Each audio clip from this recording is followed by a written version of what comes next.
Writing code is a constant push and pull on your development skills.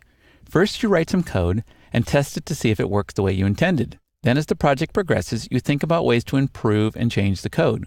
Some people call this rewriting refactoring. Regardless of how you define it, Visual Studio has refactoring tools to help. If you are a C# developer, then you don't have to do anything special, as there are about 10 refactoring tools built into Visual Studio. If you are a Visual Basic programmer, you should download the free CodeRush Express tool, which provides dramatic code refactoring support. I'm inside Visual Studio, and I've opened the Refactor Your Code solution, which contains a C# and a Visual Basic project. I'll start my refactoring journey by going to program.cs.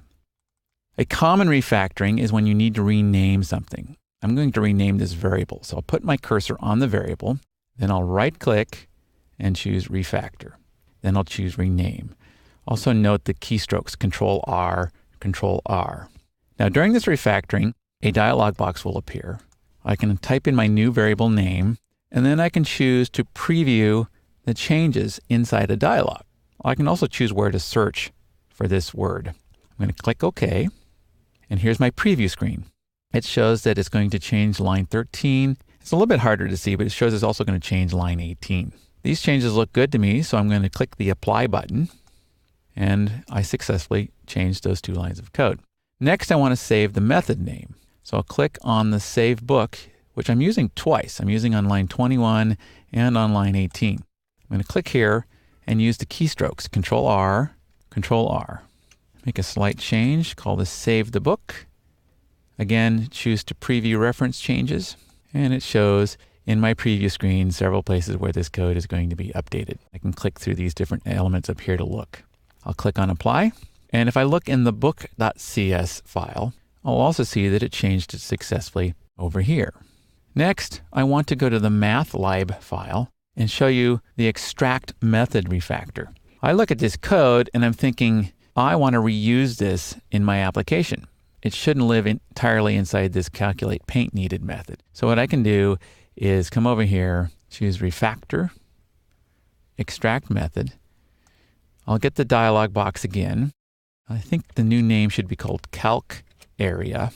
And as you can see, Visual Studio wrote a new function for me, copied my code down there to line 24, and then changed my code on line 17 to call that method and pass in the necessary information that's needed for this function. Next, I'm going to switch back to the book and show you the reorder parameter function. I have 3 parameters here. We've decided on our team that this first string variable belongs at the end. So what I do is I put my cursor on Save the Book, choose the Refactor menu, and then choose this one, Reorder Parameters. Another dialog crops up. It shows the 3 parameters. I'm going to pick this first parameter and then the down arrow, click on it twice to move it to the end of the parameter list. I feel good about not previewing my changes, so I'm going to click on OK. And now you see the parameters move to the 3rd position. Now this is a bit tricky because I'm calling this function from a couple of areas in my code, calling it over here in program.cs. So let's verify that it changed correctly over there. Yes, it did. Look on line 18. File path is now the last argument, and this string down here is also the last argument. My last refactoring for C# is going to be extract interface. That's a common refactoring pattern.